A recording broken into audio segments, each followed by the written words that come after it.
cette activité, je travaille en moyenne 3 à 4 heures par jour. Finalement, j'ai un équilibre entre le travail, mes passions et aussi les opportunités pour l'avenir. Donc, je suis exactement à l'endroit où je devrais être aujourd'hui. Ouais. Alors là, vraiment, je profite de la vie. Et ça, vraiment, grâce au setting closing. C'est que je veux pas adapter mon style de vie par rapport à mon travail, mais je vais adapter mon travail par rapport à mon style de vie. Faut prendre des risques. Ça fait peur de se lancer, ça fait peur de changer les choses, de sortir aussi de ta zone de confort. Mais à un moment, voilà, si tu veux changer les choses, il faut aussi changer ta façon de vivre et prendre les opportunités quand elles sont là. Si tu vois passer une opportunité, faut y aller, même si ça fait peur. Je pense que le setting closing, c'est l'activité en ligne la moins risquée si on veut devenir libre.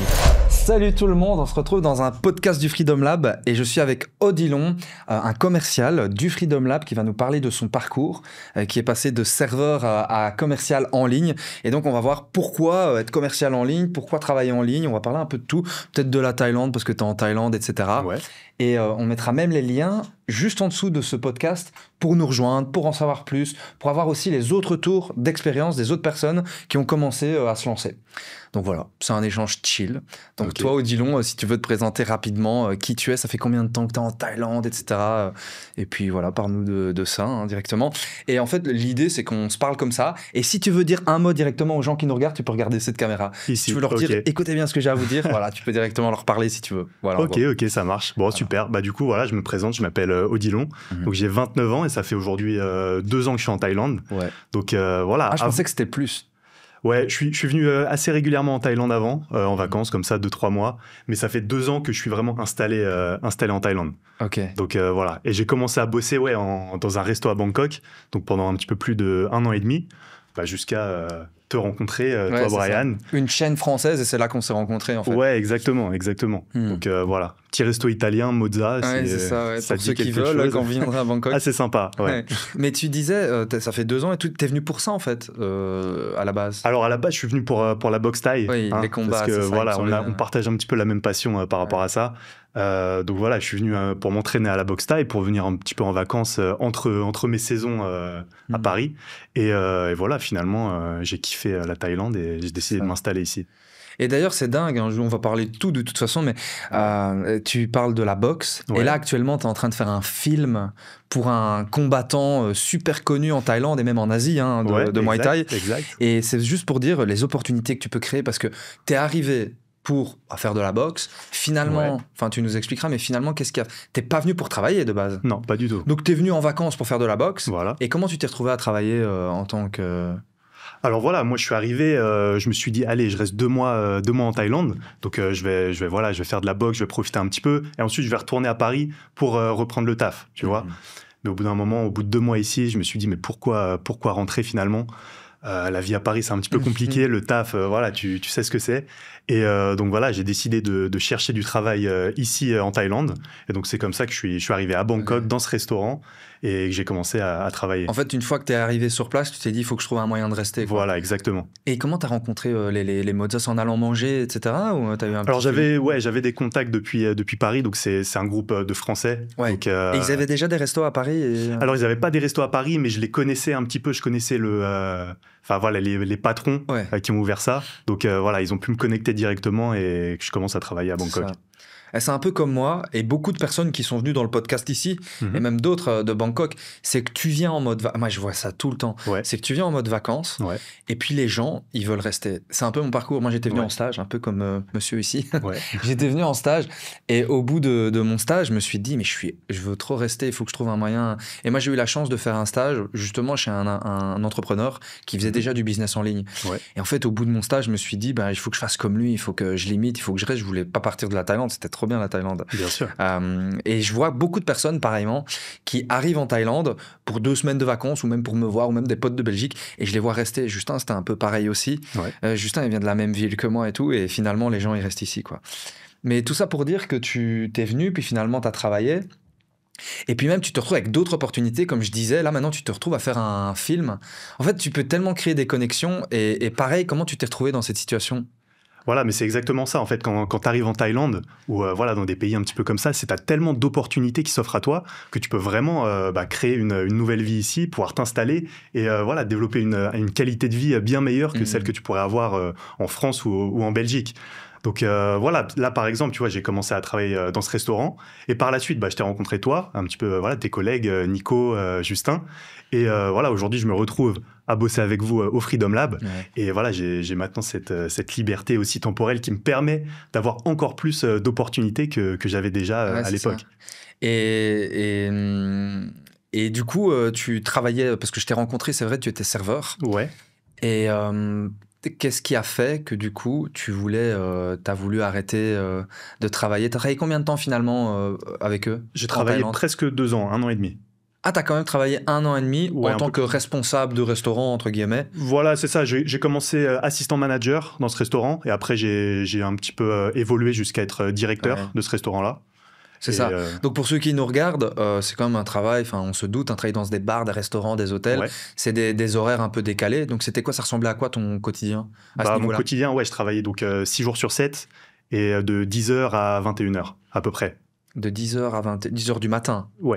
Et du coup, 21h, c'est quand même... Ils fermaient plus tard, normalement, les autres. Ils fermaient un petit peu plus tard. J'avais mon assistant qui faisait la fermeture. Voilà. Mais ça faisait quand même des chiffres de 11h, voire 12h par jour, 6 jours par semaine. Donc, t'imagines bien que ça te laisse pas beaucoup de temps pour faire autre chose. C'est ça. Et toi, encore, comme je dis, t'étais manager, mais les autres, ils peuvent travailler bien plus que ça, quoi. Ouais.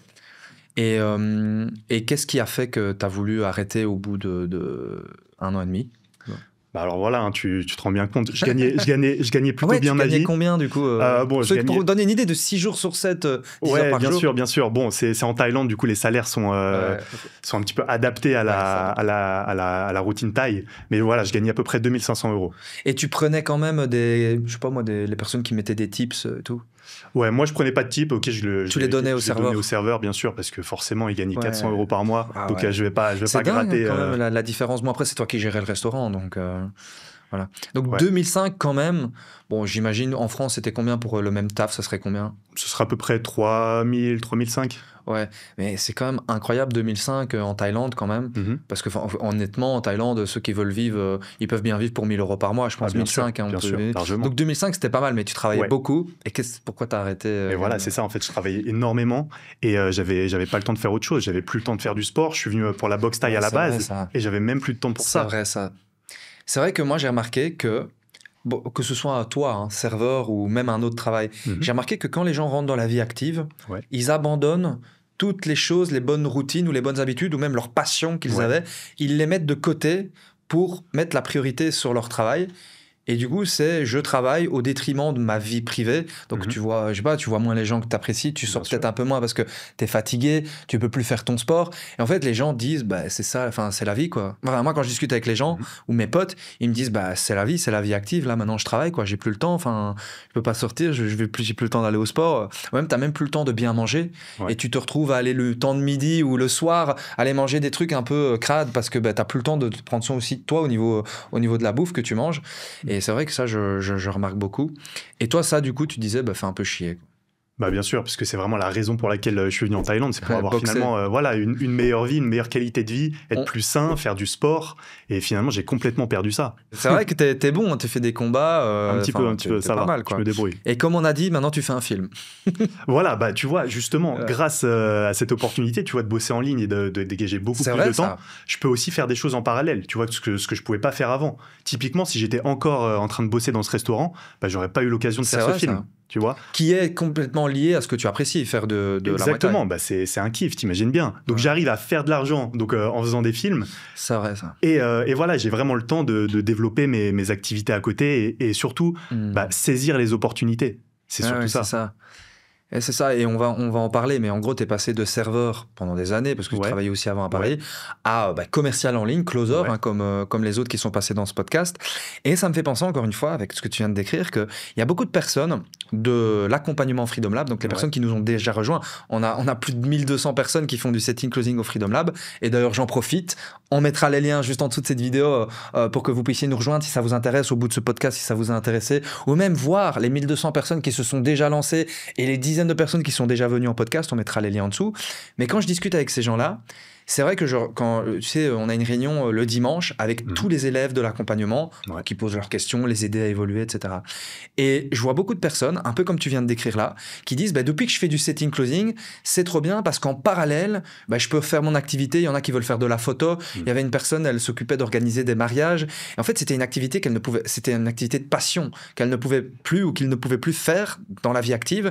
Et en fait, c'est des gens, ils se retrouvent à faire du setting closing en ligne, en quelques heures par jour. Et sur le côté, tu peux saisir des opportunités, tu peux faire ton film, tu peux refaire de la Muay Thai, tu peux faire ce que tu as envie de faire, en fait. Donc, c'est vrai que ça, c'est intéressant. Et c'est quoi les autres raisons qui font que tu as voulu arrêter, tu gagnais 2005, tu travaillais. C'est quoi concrètement les raisons, si tu devais détailler ? Alors c'est simple, je voyais tous les jours donc des entrepreneurs, voilà, comme toi, tes collègues, oui, c'est vrai qu'ils venaient manger. Voilà, même ton équipe de closer. Et voilà, je les voyais tous les jours profiter comme ça, profiter de la vie vraiment, faire des grosses additions dans mon restaurant. Et finalement, voilà, je me suis dit pourquoi pas moi ? Désolé, je vais le mettre en silencieux. Allez, c'est parti, pourquoi pas toi ? Donc voilà, pourquoi pas moi ? Et j'ai vraiment eu envie de goûter à cette vie-là, de travailler finalement moins et vraiment pouvoir gérer mon temps et gérer et faire vraiment ce que j'aime finalement. Ouais. Ok, c'est stylé. Et aujourd'hui, comment du coup t'es parti ? Ouais. Et juste avant, peut-être pour expliquer, t'as fait ça aussi combien de temps à Paris ? Et avant, t'as fait que ça d'ailleurs ? J'ai fait quasiment que de la restauration. Ouais. J'ai fait 1 an de pompier aussi. Donc voilà, je suis parti un petit peu à droite à gauche. J'ai fait un petit peu les fermes en Australie aussi au début de ma carrière. Ah ouais, c'est vrai. Mais sinon, voilà, j'ai fait énormément de restauration, à peu près 7 ou 8 ans de restauration. Donc voilà, commis, runner, serveur, chef de rang, jusqu'à mon chemin vers directeur de restaurant à Bangkok. Et là maintenant, parce que tu as des années d'expérience dans ce métier-là, est-ce que tu voudrais refaire ça à un moment donné ou est-ce que tu veux rester sur ta lignée de travailler en ligne ? C'est quoi, comment t'imagines les prochains mois ? Les prochains mois, en tout cas, je reste dans cette activité en ligne, ça c'est clair et net. Tu te reverrais faire ça ou... Honnêtement, non, je me reverrais pas faire ça. C'était une bonne expérience pour moi. Évidemment, j'ai pris de l'expérience. Ça m'a permis de rencontrer énormément de gens aussi. Donc ça, forcément, c'est une bonne chose. Mais aujourd'hui, finalement, j'ai un équilibre. Finalement, j'ai un équilibre entre le travail, mes passions et aussi les opportunités pour l'avenir. Donc voilà, je suis exactement à l'endroit où je devrais être aujourd'hui. Ouais, c'est ça. Et tu as plus de temps, du coup, pour tes passions, tes activités. Bien sûr. Et du coup, ça ressemble à quoi tes journées ? Tu travailles en moyenne combien d'heures par jour alors actuellement ? Alors pour cette activité, je travaille en moyenne 3 à 4 heures par jour. 3 à 4 heures. Et le reste du temps, tu fais quoi alors ? Et le reste du temps, je m'entraîne. C'est ça, j'ai vu. Moi, je peux te dire, tu t'entraînes, tu vas avec ton amoureuse dans une villa à Hawaï, profiter le week-end. On prend des petites semaines, des petits week-ends. Tu ne pourrais pas faire ça en fait Bien sûr que non. Tu pouvais le faire, mais quand tu avais congé, tu devais attendre et tout. Ouais, c'est ça, exactement. Là, aujourd'hui, tu vois, si demain, elle me dit, allez, on part une semaine pour son crâne, par exemple, donc voilà, le festival de l'eau en Thaïlande, Hawaï ou quoi que ce soit, je peux y aller et continuer à travailler finalement. Et d'ailleurs, tu vas partir pour son crâne ? Je vais rester ici. Ok. Je vais rester ici. Tu vas le fêter ici alors ? Ouais, je vais le fêter à Bangkok. On va faire quelques festivals ici qui sont assez sympas. Ah ouais, il y a des festivals. Il y a des festivals très sympas. Ouais. Du coup, pour ceux qui nous regardent, Songkran, c'est la fête de l'eau, je dirais. Enfin, je sais pas comment décrire ça. C'est une fête, il y a une histoire derrière que je connais pas, mais les gens se retrouvent dans la rue pendant 3 jours et ça bombarde de l'eau. Il y a de la musique partout, des événements, des festivals comme tu viens de dire, et c'est la fête pendant 3 jours. Exactement. Avec de l'eau partout. Donc c'est vraiment très amusant. Et tu vas faire des festivals dans Bangkok alors ? Ouais, c'est ça, Bangkok. Petit festival à la taille, vraiment traditionnel. Ouais. Et tu fais ça juste avec ta copine et des potes ? Avec ma copine et ses potes à eux, cette fois. Putain, c'est trop bien ça. Ouais. Ok, donc tu travailles 3-4 heures par jour, tu vas à la boxe tous les jours. Est-ce que tu pouvais aller à la boxe tous les jours quand tu étais ça ? Non, c'était pas possible. Vraiment et tu t'entraînais combien de fois par... Donc quand je travaillais, donc j'avais ce rythme de vie, je m'entraînais peut-être 1 à 2 fois par jour, ce qui me ressemblait vraiment pas avant de faire ça. Mais quand tu étais serveur, tu travaillais... tu t'entraînais quand ? Je m'entraînais du coup mon jour de repos, donc mon seul jour de repos, ou voilà, quelques fois avant d'aller bosser, mais ça c'était vraiment compliqué. C'est compliqué quand tu travailles 12-11 heures après et tout. Bien sûr. Wow. Et là maintenant tu peux te réentraîner tous les jours. Là tous les jours, là j'ai plus d'excuses. Ouais, c'est vrai, et en plus tu peux t'entraîner, parce que ça c'est vrai que c'est un point, moi j'y pense souvent aussi, on s'en rend pas compte, mais Bon, les gens qui sont dans la vie active, ils peuvent encore s'entraîner. Moi, je vois des potes qui, en fin de journée, toi, c'est parce que tu étais serveur et que tu devais rester tard, mais il y a des gens qui travaillent, qui finissent à 16, 17 ou 18 heures, ils vont le soir à la truc. Mais le truc que j'ai remarqué, c'est que quand tu commences une journée de travail, tu prends les embouteillages déjà, tu arrives au travail et tu travailles 8 heures, et puis tu as fini, tu n'as pas le courage d'aller t'entraîner. Et nous, on a cet avantage qu'on s'entraîne dans la matinée, fin de matinée en général, enfin pour moi, ou début d'après-midi, qui permet de couper les journées, de travailler un peu le matin, de faire sa routine du matin, je sais pas, aller au sport, puis reprendre le travail, ce qui me permet d'avoir de l'énergie pour faire mon sport aussi. Bien sûr, bien sûr. Et c'est aussi une activité beaucoup moins épuisante que par exemple la restauration ou quoi que ce soit. Parce que là, c'est vraiment avoir des conversations finalement avec des prospects. Donc c'est finalement un plaisir. Et c'est pas du tout éprouvant comme tu pourrais le voir dans un restaurant. C'est ça, mais là, on va en discuter de justement, ça consiste en quoi ce travail, les rémunérations, pourquoi c'est bien, etc. Et sinon, à part ça, tu fais du sport, tu travailles 3-4 heures par jour et tu fais quoi le reste du temps? Alors là, on va faire Sandcrâne, festival. On a parlé que tu peux voyager aussi. Et c'est quoi les autres choses que tu apprécies faire et que tu fais? Alors là, vraiment, je profite de la vie. J'essaie vraiment d'avoir un équilibre quand même travail, sport. Et le soir, je peux aller au restaurant, je peux sortir un petit peu dans les rooftops à Bangkok. Je profite vraiment. Je me pose dans mon restaurant, tu vois, là où je bossais. Là, oui, c'est vrai. Je peux m'asseoir sur les canapés dehors, boire mon petit café, profiter. J'avoue. Donc là, maintenant, tu retournes au restaurant. Voilà, là où et d'ailleurs, tu t'es bien reçu là-bas quand tu arrives. Du coup, ils t'apprécient énormément puisque tu étais une personne appréciable. Bien sûr, bien sûr. Et tu arrives, tu manges ton petit bout. Et j'imagine que beaucoup de personnes te connaissent aussi sur place. À M-Quartier, ouais, un petit peu, forcément. Ok, c'est cool. Et est-ce que... ça n'a rien à voir, mais est-ce que ce travail t'a donné des opportunités? Parce que oui, t'as rencontré des gens, bien sûr. T'as été faire des films, etc. Et est-ce que t'as d'autres opportunités que t'as pu avoir en travaillant justement à cet endroit-là? Alors j'ai vraiment... c'est ça. J'ai énormément d'opportunités aujourd'hui, donc parce que j'ai du temps à consacrer. Donc finalement, toutes les personnes que j'ai pu rencontrer pendant que je travaillais dans le restaurant, là j'ai le temps finalement de pouvoir discuter avec eux, de pouvoir parler, discuter de projets. Et donc voilà, aujourd'hui j'ai énormément d'opportunités qui s'offrent à moi, et ça vraiment grâce au sitting closing finalement. Ouais, c'est vrai du coup, parce que tu as plus de temps pour toi. Bien sûr. Ok, du coup maintenant, peut-être on va parler aussi un petit peu de c'est quoi le setting closing selon toi. Et moi j'aime bien du coup, parce qu'à chaque fois c'est différent, mais ça revient à la même chose. C'est selon toi, si tu devais décrire ton travail actuel, donc tu es closer, c'est-à-dire tu en ligne principalement du coup, donc tu es commercial entre guillemets, en ligne 100%. Et comment tu décrirais ton travail? Ça ressemble à quoi ton travail? C'est quoi? Bon, alors ma journée type, je me lève le matin et finalement j'ai des rendez-vous qui se calent sur mon agenda. Dans ton agenda, Donc sur mes disponibilités évidemment, parce que je gère mon agenda. Donc concrètement, je travaille l'après-midi et le soir. Donc voilà, j'ai quelques appels qui se calent le soir. J'ai juste à me connecter sur le Google Meet, prendre l'appel, donc avec ce client finalement qui a déjà été donc seté par les setteuses, donc qui a déjà discuté avec les setteurs, donc qui ont déjà été qualifiés, etc. Et finalement, je vais prendre l'appel avec ce prospect et pouvoir discuter un petit peu de ses envies, de ses besoins, et par la suite lui proposer l'offre qui lui correspond le plus et l'aider vraiment à atteindre ses objectifs. Voilà, donc en gros, tu prends des appels qui sont déjà dédiés dans ton agenda. Voilà, exactement. Donc pour bien expliquer aux gens, dans ce contexte-là, tu vas pas chercher les gens, tu vas pas chercher tes clients. C'est plutôt eux qui sont directement dans ton agenda, parce que tu travailles avec un infopreneur qu'on pourra décrire après, qui te met des calls dans un agenda.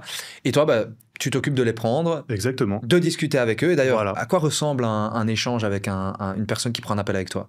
Alors c'est vraiment un échange, vraiment comme si je parlais à un ami finalement, comme si c'est un peu comme nous là, Voilà, exactement. C'est vraiment en fait, je cherche à savoir qu'est-ce qui l'a amené ici, qu'est-ce qu'il recherche, quels sont ses objectifs, etc. Pour ensuite, par la suite, voilà, lui proposer vraiment la solution qui lui correspond vraiment et lui donner ce qu'il recherche et comment atteindre ses objectifs. Donc tu prends des appels, tu discutes comme si tu discutais avec un ami au bout du fil, et puis le but c'est de faire passer les personnes à l'action si ce qu'on leur propose ça convient. Voilà, exactement. C'est aussi vraiment les rassurer évidemment et leur proposer la meilleure offre pour eux. Exactement. Et est-ce que pour toi c'est compliqué de faire ça? Comment tu décrirais le niveau de difficulté par rapport par exemple à ton ancien travail? Bah écoute, c'est déjà il n'y a pas cette partie physique, on va dire, c'est-à-dire que voilà, je suis chez moi, tu vois, je suis. T'as plus d'énergie pour la boxe après. Voilà, exactement. Et non, c'est vraiment un plaisir finalement. Je suis content de prendre un appel, je suis content de pouvoir discuter avec différentes personnes. Et finalement, c'est comme quand je bossais au restaurant que je discutais avec les clients, bah, sauf que là, c'est vraiment seulement la partie discuter avec les clients, tu vois. Et c'est pas cette partie, bah voilà, servir, gérer une équipe, etc. Ouais, c'est ça, donc finalement, aujourd'hui, c'est que du kiff. Ah ouais, tu prends que la partie kiff, quoi. Voilà, exactement. C'est vrai que tu dois rien gérer, là, pour le coup. Ouais. Ah, c'est vrai que là, on peut le rappeler, comme on disait, tu as des appels qui arrivent dans ton agenda, tu les fais passer à l'action, mais après, tu t'en fous. En plus, tu t'en fous de l'après. Enfin, je veux dire, c'est pas toi qui donne la formation ou l'accompagnement, c'est pas toi qui donne le produit à la personne. Toi, tu t'occupes de la guider vers la décision de le faire. Exactement. Et ça s'arrête là, quoi. Exactement. Donc, tu vas pas chercher le client et après, tu ne lui délivres rien. Tu t'occupes juste de le faire passer à l'action. Exactement, c'est ça.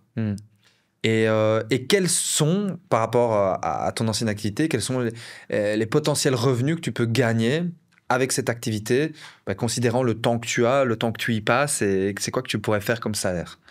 Alors, c'est vraiment l'avantage, c'est qu'il y a très peu de limites dans cette activité. C'est-à-dire qu'un bon mois... C'est vrai que tu choisis aussi un peu ton salaire, quoi. Ouais, c'est ça. C'est en fonction aussi de tes disponibilités, etc. Ouais. Mais tu peux espérer jusqu'à 5-6 000 euros. Ça, c'est tout à fait possible, bien sûr. Et ouais, c'est ça, c'est un peu les paliers qu'on peut aller chercher assez rapidement. Bon, si on décide aussi de travailler et de se bouger, bien sûr. Quoi, hein, c'est ça. On n'a rien sans rien. Ouais. Donc ça, c'est assez intéressant. Et ok, donc là, ça fait combien de temps que tu fais ça? Donc là, j'ai commencé en janvier, donc ça fait un peu moins de 4 mois. Donc voilà. Et pour peut-être expliquer aux personnes, mais comment cette activité, elle existe? Comme j'ai dit au début, on travaille avec des infopreneurs. Ouais. Donc en gros... un infopreneur, si tu devais décrire un infopreneur, après je donnerai peut-être ma définition, c'est quoi pour toi un infopreneur? Donc c'est vraiment une entreprise en ligne finalement qui vend des produits et voilà, dans ces cas-là, ils ont énormément de demandes, énormément de clients potentiellement intéressés, donc ils vont avoir besoin de setters-closers pour les aider à qualifier les prospects, à vendre leur offre et finalement générer un plus gros chiffre d'affaires. C'est exactement ça. En gros, c'est toutes les entreprises en ligne qui proposent des accompagnements, des formations, des coachings dans plein de domaines en fait. Ouais. Je ne sais pas si tu as des domaines en tête à donner, sinon je pourrais les donner. Ouais, c'est beaucoup trading, immobilier, sport aussi énormément. Sport, c'est ça, les coachs sportifs. Je pense que vous avez tous déjà vu, ceux qui regardent cette vidéo, des personnes sur les réseaux sociaux, quand on regarde un petit peu, qu'on scrolle sur les réseaux sociaux, on voit des coachs sportifs, on voit des nutritionnistes, on voit des personnes qui, pour le bien-être, le mindset, se sentir mieux dans sa peau, la confiance en soi, enfin pas que ça, mais le trading, comme tu as dit, le e-commerce, l'immobilier, les gens qui vous apprennent à investir en immobilier. En fait, c'est tous des gens qu'on regarde dans l'actu, parfois qui sont connus et qui ont une expertise qui te proposent sous forme d'accompagnement. En mode, je vais t'accompagner, je vais te coacher à faire ça, à t'aider à investir en immobilier, plein d'autres choses. Ça peut être une formation. Et en fait, ces gens-là, on ne s'en rend pas compte, mais derrière, il y a un vrai business. C'est que ce n'est pas juste des gens qui font des vidéos sur les réseaux et qui sont connus pour être connus. C'est des gens qui... Parce que souvent, on regarde, je vais prendre l'exemple du coach sportif. On se dit, un coach sportif, comment il gagne sa vie? En fait, on se dit, il fait des vidéos et derrière, il vend des compléments alimentaires, il fait de l'affiliation, il prend des commissions, tu sais, ils sont sponsorisés par truc, mais pas que. Ils vendent des programmes et il y a un vrai business derrière. Et le nerf du business, c'est vous. C'est les setters-closers. C'est les gens dont on a besoin pour faire tourner ce business. C'est des setters-closers parce que ces gens-là, ils font des vidéos. Par rapport aux vidéos, on ne se rend pas compte, mais ils reçoivent des centaines de messages. Ils reçoivent des centaines de messages par jour de personnes qui disent ça m'intéresse que tu m'apprennes à investir en immobilier. Ça m'intéresse de perdre du poids. Je veux en savoir plus sur ton programme. Mais sauf que ces gens-là qui font des vidéos, ils ont un business. Ils doivent faire le programme, ils doivent faire les vidéos, ils doivent derrière vendre, délivrer le produit, aider les gens, les accompagner. Mais quand tu ouvres ton Instagram et que tu as 500 messages, en tant qu'entrepreneur, tu n'as pas le temps de répondre à tout. Et c'est pour ça qu'on va engager des setters-closers pour répondre à tout le monde. Et comme tu expliquais juste avant, il va y avoir des setters qui vont simplement, parce qu'il faut bien scinder, cette activité, tu n'es pas obligé de prendre des appels. Ouais. Tu peux aussi faire la partie setting, où tu vas juste parler par message avec des gens et essayer de voir si ça convient. Et s'ils correspondent, on les envoie chez toi, chez la personne qui va prendre l'appel. Et puis derrière, toi, tu fais passer à l'action. Et puis par la suite, c'est l'entrepreneur en ligne qui s'occupe de donner le programme, de donner l'accompagnement. Et il y a un vrai business derrière. Et c'est ça un peu le concept, quoi. J'ai bien résumé. Exactement, c'est exactement ça. Je connais bien. C'est ça. Et peut-être une question. Toi, par rapport au setting closing, Parce que les gens se disent c'est de la vente, etc. Toi, est-ce que tu avais des compétences? Est-ce que tu as dû te former? Comment ça s'est passé de ton côté? Est-ce que tu as pu commencer sans compétences particulières? Ou est-ce que tu as des grandes formations en vente, des diplômes? Je pense pas. Mais... Non, pas du tout, pas du tout. J'ai 0 diplôme. Je me suis vraiment lancé avec toi finalement qui m'a coaché là-dedans. Mais il y a aucune notion de vente à avoir. C'est ça. Okay, on fait pas du porte-à-porte. Tu vois, il y a pas cette pression finalement de devoir attraper le client directement et de devoir lui vendre absolument. C'est un prospect qui est déjà intéressé et qui vient vers toi. Donc ça rend la chose en fait beaucoup plus simple. C'est ça qui est important de retenir, c'est qu'on voit souvent la vente comme, tu sais, les gens quand tu es chez toi en France ou en Belgique, on a plus ça en Thaïlande, qui t'appellent sur ton numéro ou qui viennent toquer à ta porte pour dire bonjour, c'est des trucs d'assurance, de téléphonie, Orange, Wi-Fi, tout ça. Et ils t'appellent 15 fois par jour pour te vendre le nouveau pack ou la nouvelle assurance ou les trucs d'alarme là. Sécu, je sais pas quoi, ils viennent chez toi, on va vous brancher un système d'alarme chez toi. En fait, c'est des gens qui t'embêtent parce que on n'a rien demandé, ils t'appellent 15 fois par jour et tout. Sauf qu'ici, en l'occurrence, les gens qu'on prend, comme tu dis, tu te lèves le matin, tu as déjà un agenda de gens c'est des gens qui, de leur propre gré, ont pris un rendez-vous.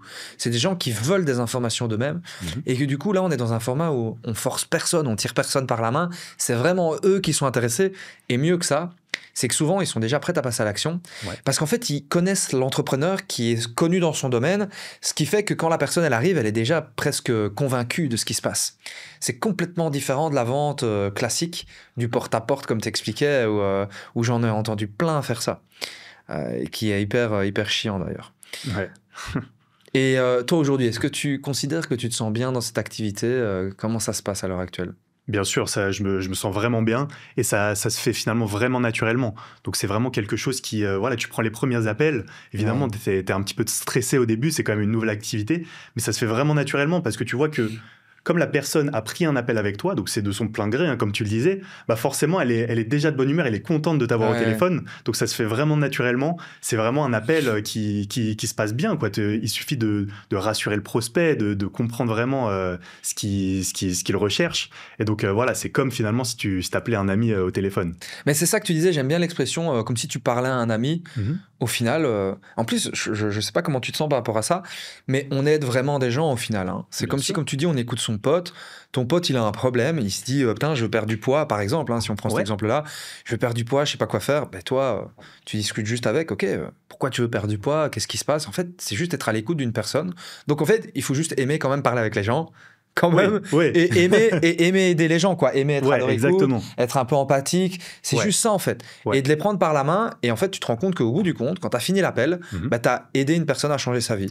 Voilà, exactement. Et ça aussi, tu te sens bien par rapport à ça, forcément, parce que tu es face à une personne qui a quand même des objectifs, qui est un petit peu bloquée peut-être dans sa routine ou dans quoi que ce soit, et toi, tu vas vraiment l'aider à atteindre ses objectifs. Donc tu te sens bien par rapport à ça, tu te sens valorisé, et quand tu reparles à cette personne peut-être 2-3 mois après, et qu'elle dit putain, ça y est, grâce à toi, finalement, j'ai réussi à faire ça, putain, tu te sens bien. C'est ça, c'est trop bien. Et c'est vrai que ça me fait penser, c'est complètement l'inverse du truc de porte-à-porte ou des gens qui t'appellent. Parce qu'en fait, eux, ils forcent une vente dont tu n'as pas vraiment besoin. Exactement. Là, c'est des gens, et les gens ne le savent peut-être pas, hein, mais il y a des gens qui sont vraiment dans la douleur, quoi.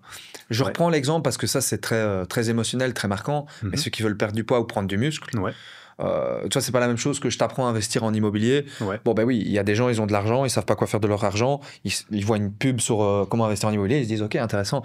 Mais des gens qui ont une vraie douleur, je sais pas, un peu en surpoids ou trop mince, et ils se sentent vraiment pas bien dans leur peau, et parfois tu les as en call, et ils disent moi je me supporte plus, j'arrive pas à me regarder dans le miroir. Parfois il y a des gens qui pleurent, et tu te dis ces gens-là, ils arrivent en appel avec une vraie problématique, une vraie douleur profonde. Et tu leur apportes un truc qui change leur vie. Et comme tu dis, 3 mois plus tard, ils viennent vers toi. Merci d'avoir changé ma vie.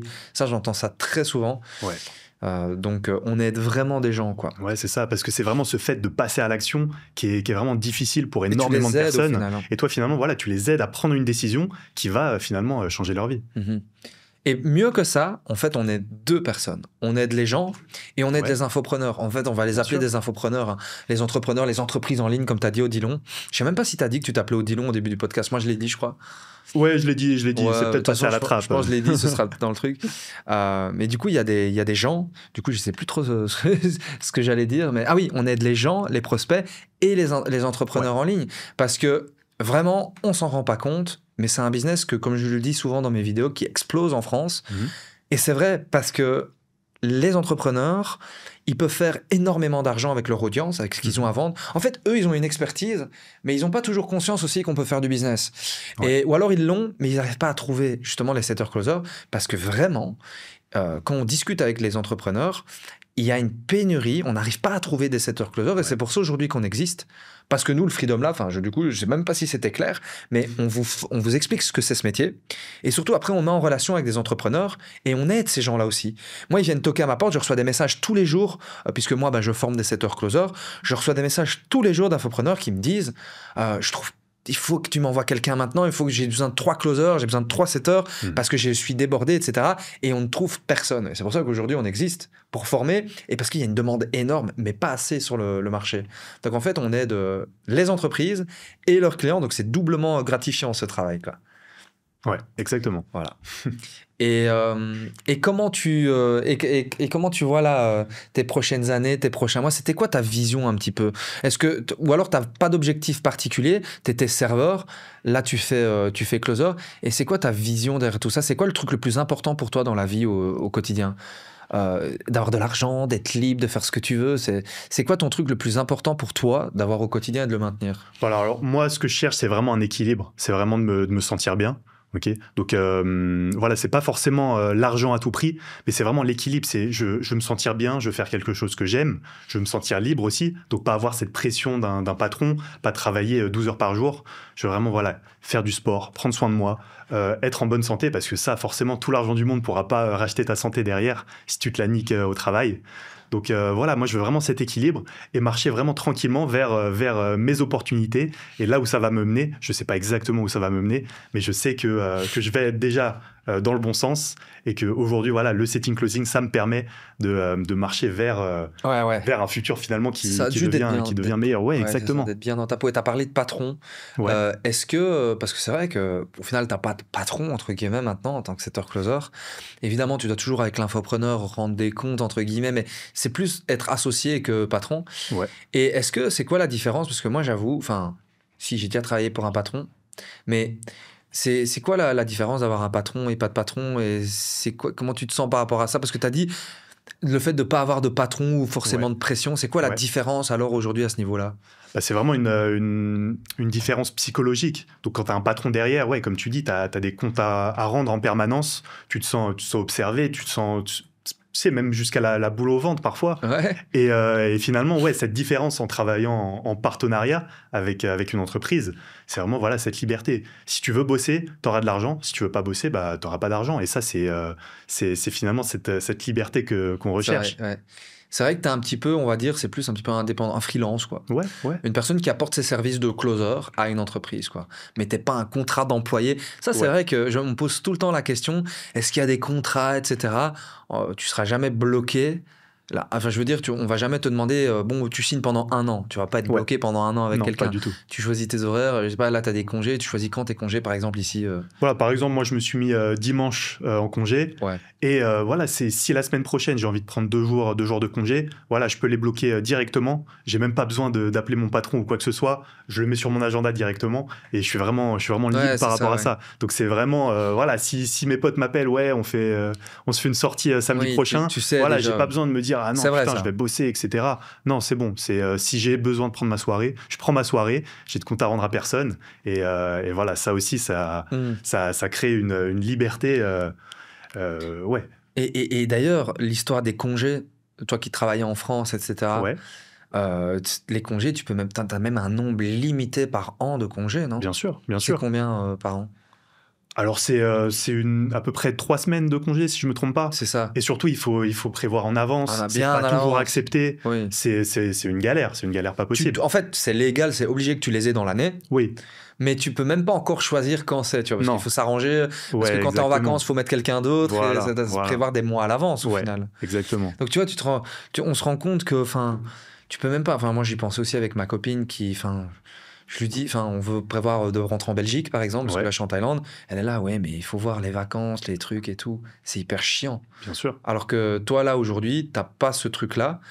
déjà, tu n'es pas restreint par le 3 semaines. Tu peux faire 3 mois si tu veux. Exactement. Tu peux faire 3 mois et surtout quand tu veux, quoi. Comme tu dis, la semaine prochaine, samedi, tu es au courant que tu as une soirée, tu bloques, quoi. Il y a pas de... Tu Exactement. En fait, c'est ça qui est bien. Moi, c'est ça quand je te demandais, c'est quoi ta vision, tes objectifs. C'est que moi, déjà, il y a une chose qui est très importante. C'est que je veux pas adapter mon style de vie par rapport à mon travail, mais je vais adapter mon travail par rapport à mon style de vie. C'est que tous les jours à 11h, il faut que je m'entraîne. J'ai des trucs, tu vois, que je sais que je veux faire à certains moments et je fais mon horaire de travail par rapport à ça. Tu vois, si j'ai bien froid le matin à 8h, je commence pas à faire inverse ou non. Et c'est ça qui était très important pour moi. Et c'est là où je me sentais, moi, personnellement, je me sentais pas pleinement libre, en fait, quand tu as tous ces trucs-là dans les pattes, en fait. Voilà. Et juste parce que c'est vrai qu'il y a un détail. Là, on est en Thaïlande, à Bangkok. Il y a un vrai décalage horaire avec la France. Parce que, par exemple, ici, il est 16h. Nous, c'est 16h. Actuellement, il est 16h30. En France, il est 11h30. C'est ça, hein, si je ne me trompe pas. C'est ça, exactement. Il y a 5 heures de décalage, parfois 6, dépendant des périodes de l'année. Là où je veux en venir, c'est que il faut aussi, parce que ceux qui veulent faire ce travail, notamment, ils veulent aussi voyager. Ou alors, ils veulent vivre dans un autre pays. C'est aussi tout l'intérêt de travailler en ligne, c'est d'être libre de la pression d'être contraint d'aller au boulot, de patron, d'avoir des horaires, etc. Mais aussi la liberté d'être où tu veux et quand tu veux. Et il y a quand même un challenge quand tu voyages, c'est qu'il y a certains décalages horaires et que toi, par exemple, tu fais ce que tu veux. Mais bon, vu qu'on vend à des gens en France, le setting closing, le Freedom Lab le fait principalement avec des gens en France. Si tu vis en Thaïlande, par exemple, tu dois adapter ton horaire et toi, tu vas travailler plus en soirée, par exemple. Ouais, exactement. Et du coup, ça te dérange pas de travailler en soirée C'est pas du tout un problème. Alors, encore une fois, c'est un plaisir. Et si je dois travailler 3 heures l'après-midi, 3 heures le soir, c'est un plaisir. J'ai même pas besoin d'aller au restaurant, au bureau. Je suis chez moi, tu vois. Je prends mes quelques appels, après je peux aller dormir. Non, c'est pas du tout un problème. C'est ça. Parce que voilà, c'est quelque chose que j'aime bien mentionner, de répéter aussi aux gens qui nous regardent. C'est que quand tu voyages, peut-être aussi que parfois ta routine, elle va changer. Je discutais avec d'autres personnes qui sont dans le podcast, qui sont en Thaïlande, qui me disaient, moi en fait, leur journée typique, c'est des vacances. Et ils commencent à travailler vers 16h et ils finissent vers minuit. Et avant 16h, c'est salle de sport, petite routine du matin, piscine, je vais au mall, ou alors on fait les boutiques, ou alors on visite, j'en sais rien. Aller à la plage pour ceux qui sont en Thaïlande, voilà quoi. Et est-ce que tu as des plans? Parce que maintenant, tu fais un peu ce que tu veux. Tu travailles où tu veux, etc. Est-ce que tu as des plans, je sais pas, de créer d'autres projets ou même de voyager ou même de t'installer ailleurs? Parce que maintenant, vu que ta vie elle a changé et que tu n'es pas bloqué à un endroit avec des horaires fixes, est-ce que ça t'a donné des idées de projets ou de concrétiser d'autres choses? Ouais, exactement. Donc là, ça va faire presque 2 ans que je suis à Bangkok et je pense finalement aller m'installer sur les îles, donc à Koh Phangan par exemple. Tu vas aller à Koh Phangan? Ouais, j'aimerais bien aller à Koh Phangan. Et voilà, peut-être travailler finalement dans une gym de Muay Thai, donc en partenariat avec un ami à moi, et pouvoir continuer le setting closing, donc en parallèle finalement. Tu as un ami qui a une salle à Koh Phangan? Ouais, exactement. Et il m'avait déjà proposé plein de fois de venir travailler avec lui. J'ai jamais pu, forcément, avec le boulot, le restaurant, etc. Mais aujourd'hui, finalement, ça, c'est possible. Parce que encore une fois, je gère mes horaires. Donc, si je peux travailler entre les entraînements, finalement, j'aurai un équilibre idéal. Et quand tu parles de travailler, tu gérerais la salle avec lui, tu serais coach? Ouais, c'est ça, je serais le main coach. En gros, j'aurais 7 coachs Thaï. Et moi, du coup, je gère les coachs et je gère les élèves dans le cours. C'est vraiment un show en boxe Thaï, quoi. Ouais, c'est management, tu vois. Tu vas plus gérer l'équipe, quoi. Ouais, c'est ça, exactement. Waouh, et c'est un Français? Ouais, c'est un Français. Jojo, il s'appelle. M19 Muay Thai à Koh Phangan. Et Koh Phangan, pour parler un peu de ça, c'est pas un peu mort, justement? T'as pas l'impression que tu vas t'ennuyer là-bas? Non, pas du tout. C'est vraiment une île dynamique. Donc pour la boxe thaï, c'est vraiment l'idéal. Et voilà, c'est une île paradisiaque, les plages, les couchers de soleil. Et tu peux vraiment avoir une qualité de vie incroyable. Tu penses? Parce que justement, en me renseignant un petit peu sur les endroits, parce que moi j'aimerais bien quitter Bangkok aussi. Ouais. En termes de niveau de service, d'accessibilité, etc. Tu vois, Bangkok, t'as tout, tu vois, c'est le number one. Phuket également. Ouais. Il y en a qui aiment pas, mais en termes d'accessibilité, de service, c'est full. Et puis après, quand tu vas dans des trucs comme Koh Tao, Koh Phangan, c'est un peu moins développé, je pense. Bien sûr. Déjà, il n'y a même pas d'hôpitaux aussi. Il y a des hôpitaux, À Koh Phangan ? Ouais, il y a des hôpitaux quand même. Après, bien sûr, quand tu habites à Bangkok, voilà, les restaurants ici sont incroyables, les bars, etc. Forcément, tu auras peut-être une qualité de vie un petit peu inférieure, mais finalement, pour revenir aux sources.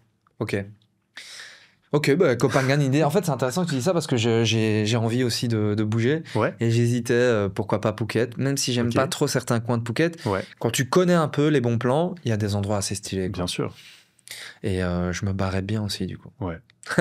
Et t'as pas d'autres... Donc là, t'as un projet quand même de te barrer de Bangkok. Ouais. Et tu comptes vivre en Thaïlande ?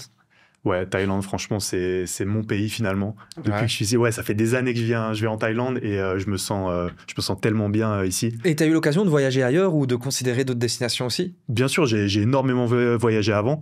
Je suis allé vraiment partout autour de l'Asie, etc. Mais voilà, finalement, à chaque fois, j'en reviens en Thaïlande et voilà, je me vois nulle part ailleurs. Ouais, pareil. Hein. J'arrive pas à m'imaginer ailleurs, même quand je voyage. Mais ça ne nous empêche pas de voyager parce qu'on travaille en ligne, justement. Bien sûr. Et à part ça, t'as pas d'autres projets ? Bon, c'est déjà pas mal. Hein. Tu contribuerais à travailler dans une salle de Muay Thai, un truc que tu kiffes. Ouais, exactement. Vivre à Koh Phangan et la vie serait belle, quoi. Voilà, exactement. Que du kiff. Bah, stylé. Et mais du coup, là, je sais pas, il est quelle heure ? Tu vois, comme quoi ça va vite. Hein. Ouais. On a plus ou moins 1 heure de podcast. J'avais dit plus ou moins ça va durer 30-40 minutes. Au final, on arrive quand même à la fin, tu vois. Ouais. Donc ça va durer quand même 1 heure. Mais peut-être une chose que j'aime bien faire quand on arrive vers la fin du podcast, c'est, je sais pas si tu devais donner un conseil ou même... à toi-même ou même à ceux qui nous regardent, toi qui étais serveur, tu as travaillé longtemps, tu t'es rendu compte que tu voulais peut-être plus de liberté, etc. Tu as saisi l'opportunité.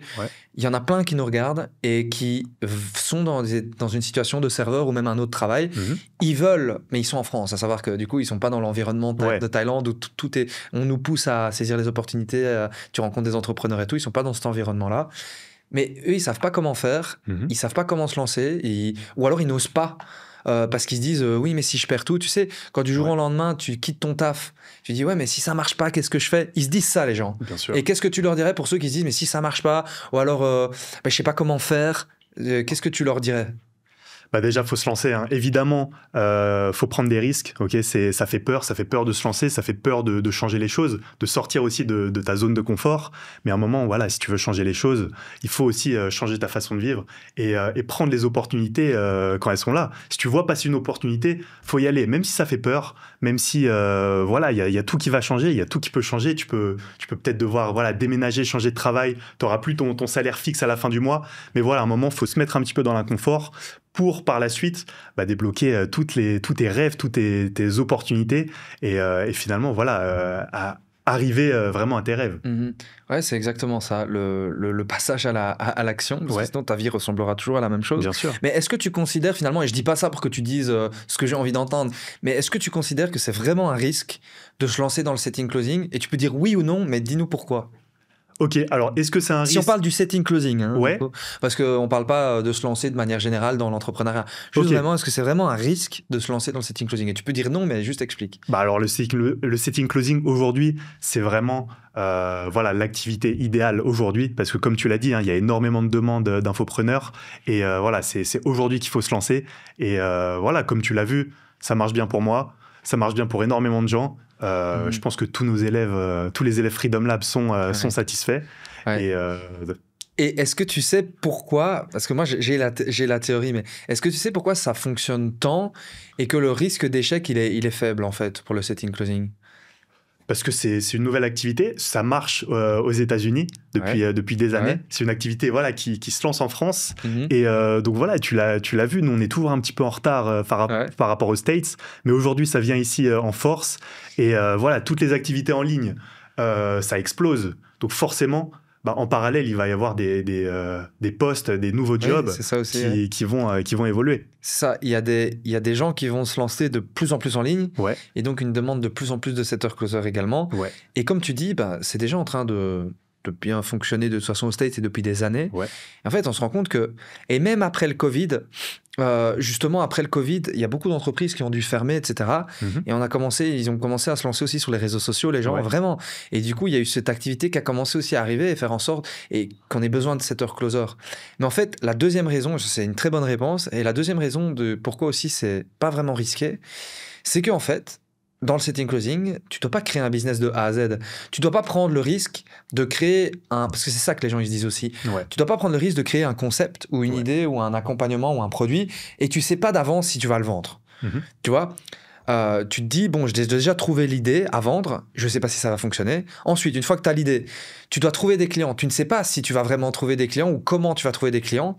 Et puis ensuite, troisième challenge, tu dois délivrer le produit et t'assurer qu'il est de qualité et qu'il y a des résultats avec ton produit. Donc, il y a quand même 3 challenges. Bien Alors qu'en fait, avec le setting closing, tu travailles déjà avec quelqu'un qui a passé ces 3 challenges. Ouais. Il a créé un concept qui se vend, il s'est trouvé des clients et quand il délivre son produit, il y a des résultats. Donc, en fait, tu balayes tout ça pour te concentrer sur le setting closing et c'est pour ça que c'est une des deuxièmes raisons qui fait que c'est pas vraiment risqué de se lancer dans le setting closing quand tu considères que tu travailles déjà avec des gens qui font de l'argent avec ce qu'ils sont en train de faire. Donc, tu as juste à t'associer avec eux, faire ton travail, mettre en relation le prospect et l'entreprise, il achète et tu fais de l'argent. Voilà pourquoi je pense que, et c'est ce qu'on dit tout le temps dans nos vidéos, je pense que le setting closing, c'est l'activité en ligne la moins risquée si on veut devenner libre. C'est vrai. Tu vois, au final, quand ils pensent. C'est vrai, exactement. Et par chance, c'est en train d'exploser aussi. C'est un peu récent. C'est pas un peu comme le e-commerce, par exemple.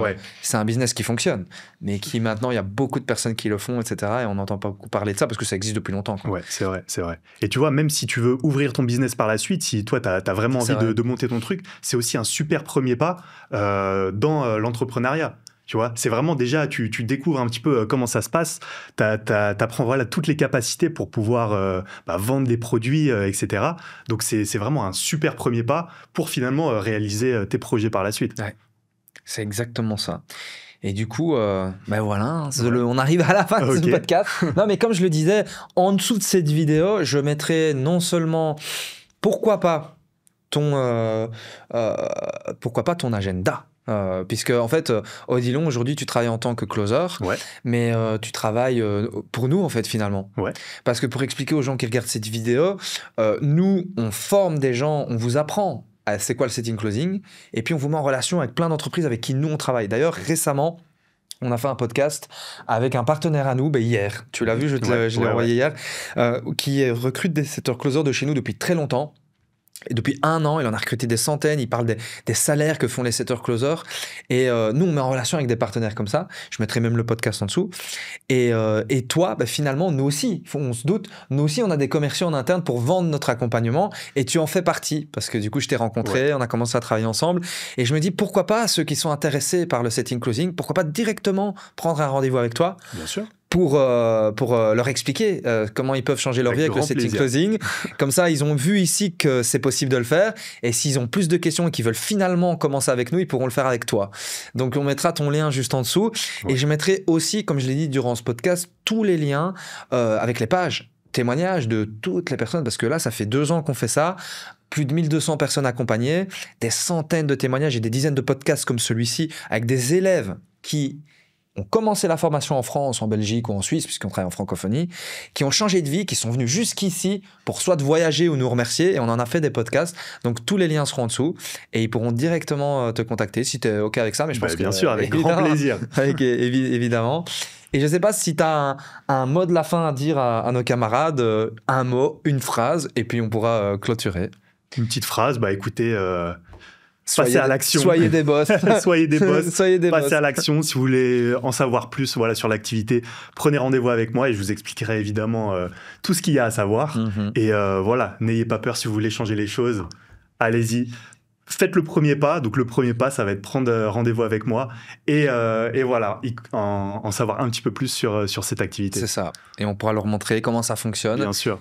Et ceux qui se lancent, on le sait, ils peuvent commencer dès le lendemain. Bien sûr. Et encore une fois, comme c'est une activité qui n'a pas besoin de créer quoi que ce soit, les gens peuvent rapidement changer de vie et c'est ça qui est incroyable avec le setting closing. Mais voilà, c'était terminé pour ce podcast et ciao les amis.